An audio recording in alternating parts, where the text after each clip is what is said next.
Hello guys and welcome back. I've got a whirlwind of a mess in the workshop.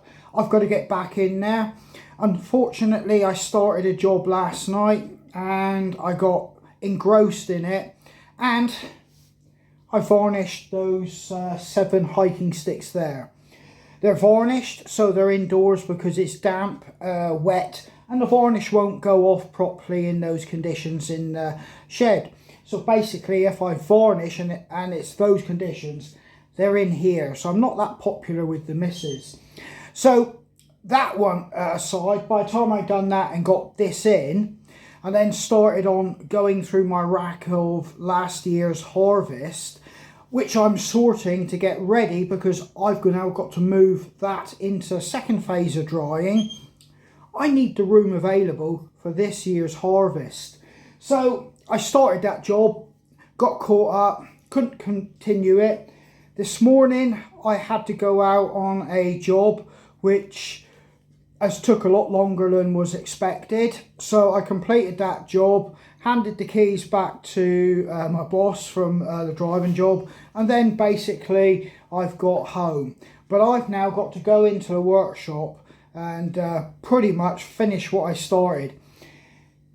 Wrong time of day, it's 3 in the afternoon, so will I get the job completed? I don't know, but I've got to make a start.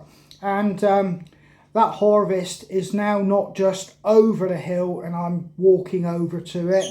It's pretty much in front of me, and I've got to get this done before I can even bring a single stick back into the workshop. Oh, and I forgot, I've got to walk Bracken because he hasn't had a long walk yet. But on top of that, I've got to put some hiking sticks away, and while I was out on the job I wasn't here, so my wife didn't want to go into the workshop, quite simply because you'll see the mess in there in a moment. I've got a load of completed hiking sticks here because a customer was coming around and she didn't want to take the customer into the workshop. It is a mess, I understand, so I brought them in here. And the customer came in here with my wife, decided what she wanted, and I actually did meet her just as I pulled up outside. She had selected the stick she wanted and she was making her way. We had a little chin wag. She was happy with her purchase, but she's now gone. But yeah, I've forgotten. I've got to get this one out. Unfortunately, before I had a dog I would have just gone straight in there. That's one of the things with a pet, like I say, he kind of comes first now, so I've got to get him out. Now I'll bring my coffee with me because I want to finish this before I go for a walk. But it's really cold, steely skies, and I need to get a firewood in as well. But that's not what this video's about, and we're going to the workshop and I'll let you have a look. Welcome to the mess that is the workshop currently at the minute. I've got to sort everything out. I do have a tree trunk on the floor, and this is what I took from somebody's garden who wanted to tree down. They said I could have the wood if I cut it down for them. So it was a favour for a favour. But funnily enough, she did leave me a little message there. X marks the spot, take what you want. She didn't want me cutting any of her prize trees down. So I'm going to be making hiking stick toppers from that when it actually seasons. But something this size, give you an idea of my foot, is possibly going to be 3 years. This is the job in question. And you can see I'm beginning to rack last year's harvest over on this wall. This is the second stage of drying, because quite simply the wind, when this door is open, will come straight through and hit this with its full force. That's a westerly direction, so we've always got wind from there. Now this is the first stage of drying. It gets breeze, but obviously it's a slow drying here because you don't get huge amounts of wind movement because of the door. But in any case, so what am I actually doing? I'm taking all the stuff with this reddish bark, which is the correct size for me to use for hiking sticks, but you can see the difference if I put the two together. You might just see. One's got like a silvery colour and one is red. This is more predominant with younger hazel shoots. And what happens is if the plant gets a lot of light and good growing conditions, this runner here is probably a couple years younger than that one there. This has just grown really fast due to superb growing conditions, and it hasn't had a full chance for the bark to move into the silvery colours. But in any case, I know all this stuff here is from my last cutting session I had at the location I'm going back to. So I'm stacking it over there at the back, and that means it will have longer to season. In effect, anything way back in the corner there will be what I harvested at the beginning of the season. So that's already had possibly 2 months drying time compared to the front stuff here. So I'm going through each individual piece. I'm looking at it and I'm just sort of like gauging it and basically looking for any insect damage. I'm looking for any pest damage that might be on it, so I can get a handle on it now before, you know, it should get out of control. But I'm basically inspecting it, and I'm looking at this harvest, and this has been the best harvest I've had in 5 years. It's the actual amount of quality sticks there, which I am not going to have to process heavily to make good hiking sticks, is absolutely outstanding. And I'm hoping for a harvest of this condition this year. So yeah, not only am I doing that, that might seem like a quick job, but what you're looking at is hundreds upon hundreds upon hundreds of sticks that I've got to go through there. And then obviously tidy up this bit of the workshop because I've been moving stuff around. But in here, there, that's the last bit of the previous year. I've got 50 sticks there. Now these are a bit bendy, a bit twisty. These, they're good sticks, but I'm going to have to work to produce a hiking stick from them.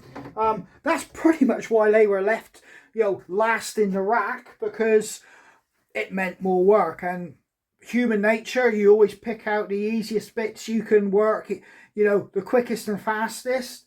And then obviously as the year goes on, you're left with the pieces that might take more than just a couple bends to straighten.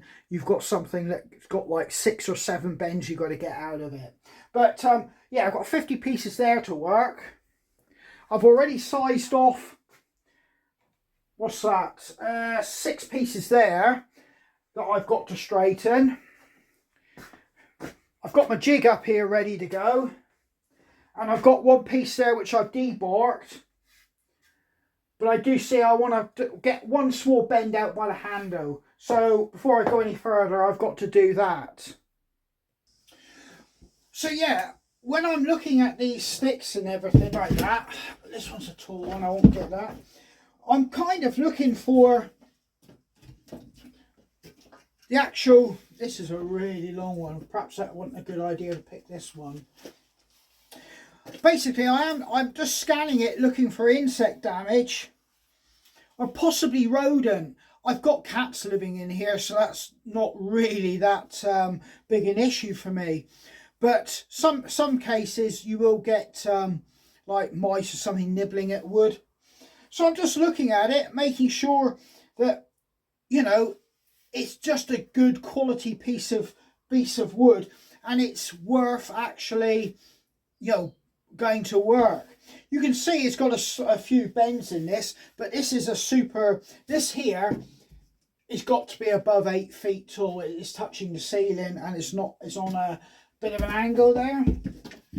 Get a smaller piece.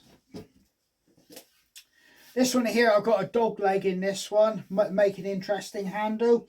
But yeah, all the bark so far on these, or 99% of it, is undamaged, and at a point I know I've got that choice because the bark's in good condition. It can either be a stripped model or a barked model. And that's always what I'm after. I hate having a stick which is so damaged bark-wise. I've got no option but to strip it. And to be honest with you, as things with fashion move backwards and forwards, most of my sticks now, or 80%, people want the natural looking barked ones. And on top of that, they've moved over to oil, like boiled linseed oil finish. Talking of which, I have to give those other hiking sticks a coat of varnish, the second coat. But I must get Bracken out. But yeah, basically I'm moving this over there. I'm scanning it. I'm checking it out, making sure, you know, that I want to keep it, and I'm not going to take it to a woodshed for kindling, and just getting a feel for what I've got here. And I'm really loving and liking what I've got. It was worth the effort. And for me, I almost turned down the last location I harvested in, quite simply on a preconceived idea I might have had over it, when it turned out to be a gold mine. Yeah, so I've got to get it all from there over there, racked and in order, not just thrown there, as best I can, knowing full well the stuff that's been in my workshop the least longest of time is at the back and it won't get touched. And obviously the stuff further back will be at the front for me to start using. And I shall probably start using that, I'm going to guess, end of January. Those 50 sticks, I'm a small cottage industry in effect. I'm not here a limited company or a fully fledged business. I'm a cottage industry. So I'm not selling huge massive volumes I've got to push out the door every single day or every week. I have peaks and troughs. At the minute I'm going through a bit of a peak and I'm struggling as a one-man person to keep up with it, unless I want to spend every moment of my waking life in here, and you don't, you know, we're all human. So I am aiming to get more than this though, because I'm down to my last 50 pieces, as you've seen in there, and that was possibly a 500 plus harvest there. I've possibly got, I can see I've got more because the door won't close here properly. I've got more here. So, and I want to increase this harvest, but I've then got to find somewhere else to store it. I have been given options, but me being me, I want it all on my own property. I want to be able to look after it and dry it in my fashion. I don't want to get to later in the year and then run into problems with, you know, how that wood, the quality of the wood. So I've got to figure out where I'm going to store it. So this is pretty much where I'm at in the workshop at the moment. Yes guys, next week, providing everything all comes together and aligns, we'll be out having our first harvest and you guys will be coming along with me. So yeah, this is Andy from Folklore Hiking Stick Workshop. Take care, stay safe, and I hope to catch you guys again.